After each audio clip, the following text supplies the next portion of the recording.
ఏడాదినర్థం కాంగ్రెస్ పాలన ఏం సాధించింది? ఒక ప్రాజెక్టు కట్టినరా? ఒక పెండింగ్ ప్రాజెక్ట్ పూర్తి చేసిండ్రా? ఒక్క ఎకరానికి కొత్తగా నీళ్ళు ఇచ్చిండ్రా? చేసిండ్రు. కొన్ని పనులైతే చేసిండ్రు. ఏం చేసిండ్రు? కృష్ణా నది మీద ఉన్న ప్రాజెక్టులను కేఆర్ఎంబీకి అప్పచెప్తూ సంతకాలు అయితే పెట్టొచ్చిండ్రు. మళ్ళా కేసీఆర్ గర్జిస్తే బీఆర్ఎస్ పోరాడితే అప్పుడు కళ్ళు తెరిచి లేలే మేము అప్పచెప్పమని అసెంబ్లీలో తీర్మానం చేసిండ్రు. ఇది మీరు చేసిండ్రు. పెద్దవాగు కొట్టుకపోయింది, వట్టెం పంప్ హౌస్ మునిగిపోయింది, ఎస్ఎల్బీసీ టనల్ కుప్పగూలిపోయింది. మొన్న మళ్ళా అదేంటి ఆ Srisailam right branch canal, Srisailam right branch canal lining పనులు ఆనాడు ఆంధ్రప్రదేశ్ స్టార్ట్ చేస్తే కేసీఆర్ గారు అపెక్స్ కౌన్సిల్లో మాట్లాడి ఆనాటి బీఆర్ఎస్ ప్రభుత్వం పోరాడి Srisailam right branch main canal లైనింగ్ను మేము ఆపించినాం. ఆ రోజు లైనింగ్ చేస్తే 90,000 క్యూసెక్కులు పోతాయి రోజుకు. ఇప్పుడు 40,000 పోతున్నాయి. లైనింగ్ చేస్తే 90,000 పోతుంది. ఇది చేయరాదు, ఇది అక్రమము, దీనికి అనుమతి లేదు అని మేము పోరాడి ఆ రోజు ఆపించినాం. ఇవాళ రేవంత్ రెడ్డి ప్రభుత్వం రాగానే లైనింగ్ స్టార్ట్ అయింది. వీళ్ళు కళ్ళు మూసుకున్నారు, మాట్లాడతలేరు.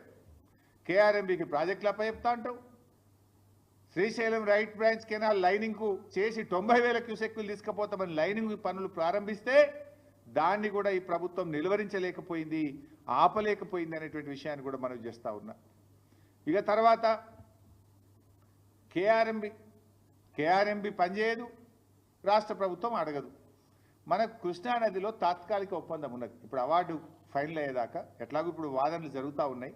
సెక్షన్ 3 కేసీఆర్ గారు సాధించిండ్రు. కృష్ణాలో మన ఫైనల్ షేర్ మనకు వస్తుంది.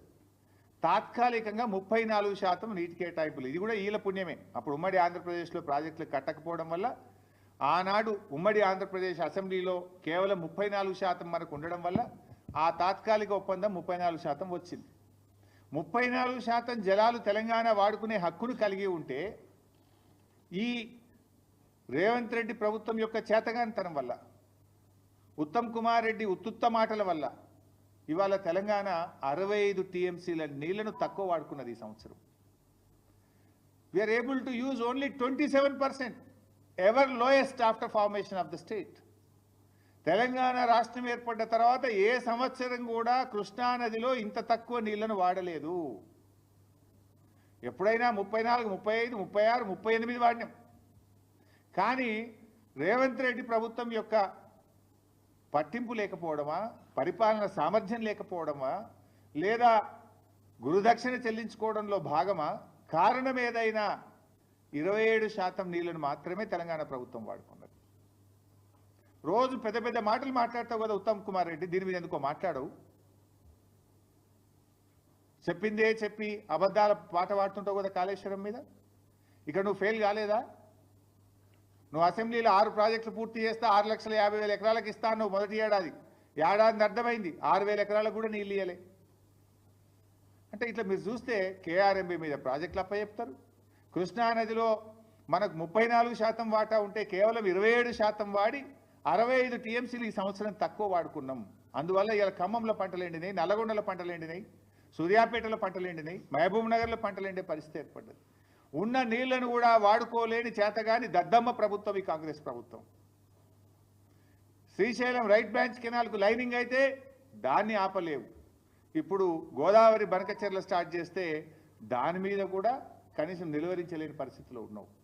మరి నాకైతే అర్థం కాలే, నీతి ఆయోగ్ ఎందుకు పోయినావు నువ్వు మొన్న అసెంబ్లీలోనే చెప్తివి వీళ్ళు బడ్జెట్లు ఏమి ఇస్తలేరు, మన ప్రాజెక్టులకు అనుమతి ఇస్తలేరు, నేను నీతి ఆయోగ్ బైకాట్ చేస్తున్నా, శాసనసభ అంతా సపోర్ట్ చేయాలంటే మేము కూడా బలాలు కొట్టినాం. అబ్బా ముఖ్యమంత్రి తెలివికి వచ్చిండు, మొదట్లో బడేబాయి చోటబాయి అన్నాడు, బడేబాయి చోటబాయిల బంధం అర్థమైనట్టుంది, ఇప్పుడు కళ్ళు తెరిచిండు అని నేను అనుకున్నా. మరి నేను ఎందుకు ఉరికినావు? నువ్వు పోయినావు, నువ్వు కనీసం మాట్లాడినావా నీతి ఆయోగ్లా? ఏంది ఏదో అధికారులతో ఉత్తరాలు రాపించి చేతులు దులుపుకోవడం కాదు రేవంత్ రెడ్డి. బీఆర్ఎస్ పార్టీ తరఫున మేము స్పష్టమైన డిమాండ్లు నీ ముందు పెడతా ఉన్నాం. ఏదో నువ్వు పైన అధికారులతో చీఫ్ ఇంజనీర్తో ఉత్తరం రాయించి మేము అపోజ్ చేసినామని చేతులు దులుపుకుంటే ఊరుకోం. మేము అవసరమైతే మా అధ్యక్షుడు కేసీఆర్ గారి ఆలోచన మేరకు పెద్ద ఎత్తున ప్రజా పోరాటానికి బీఆర్ఎస్ పార్టీ సిద్ధమవుతుంది. ఆనాడు జల పోరాటం చేసినాం తెలంగాణ ఉద్యమంలో. నీళ్ల కోసం ఇవాళ ఉద్యమించింది తెలంగాణ, నీళ్ల కోసం పోరాడింది తెలంగాణ. కానీ తెచ్చుకున్న తెలంగాణలో అప్పనంగా 200 టీఎంసీలు ఇలా ఆంధ్రప్రదేశ్ తీసుకుపోతుంటే ఈ రాష్ట్రంలో అధికారంలో ఉన్న కాంగ్రెస్ ప్రభుత్వం దాన్ని నిలువరించడంలో, దాన్ని ఆపడంలో, రాష్ట్ర ప్రయోజనాలు కాపాడడంలో పూర్తిగా వైఫల్యం చెందింది అని ఎంతో బాధతో నేను చెప్తా ఉన్నా ఈరోజు. అందువల్ల మేము బీఆర్ఎస్ పార్టీ పక్షాన సూటిగా కొన్ని డిమాండ్లు పెడతా ఉన్నాం. రేవంత్ రెడ్డి గారు ఇవాళ ఈ విషయం మీద సీరియస్నెస్, ఈ రాష్ట్రం యొక్క సీరియస్నెస్ కేంద్రానికి తెలవాలంటే, బీజేపీ మీద ఒత్తిడి తేవాలంటే వెంటనే అఖిలపక్ష సమావేశాన్ని పిలవాలని చెప్పి బీఆర్ఎస్ పార్టీ డిమాండ్ చేస్తూ ఉంది. నంబర్ 2, ప్రత్యేక అసెంబ్లీ సమావేశం పెట్టి గోదావరి బనకచెర్ల ప్రాజెక్టును తెలంగాణ రాష్ట్రం తీవ్రంగా వ్యతిరేకిస్తుందని అసెంబ్లీలో చర్చించి, అసెంబ్లీలో ఏకగ్రీవ తీర్మానం చేసి కేంద్ర ప్రభుత్వానికి పంపాలని చెప్పి మేము డిమాండ్ చేస్తూ ఉన్నాం. అదేవిధంగా సుప్రీంకోర్టుకు వెళ్ళాలి. ఇప్పుడు కేసీఆర్ గారు సెక్షన్ 3 తెచ్చిండు. ఎందుకు? It's the right of our state. Section 3 తెస్తే దాని మీద ఆంధ్రప్రదేశ్ సుప్రీంకోర్టుకు పోయింది, సుప్రీంకోర్టులో కేసు వేసింది. అది మన హక్కు మీదనే వాళ్ళు ఆ రకంగా కేసులు వేస్తే, ఏ హక్కు లేకుండా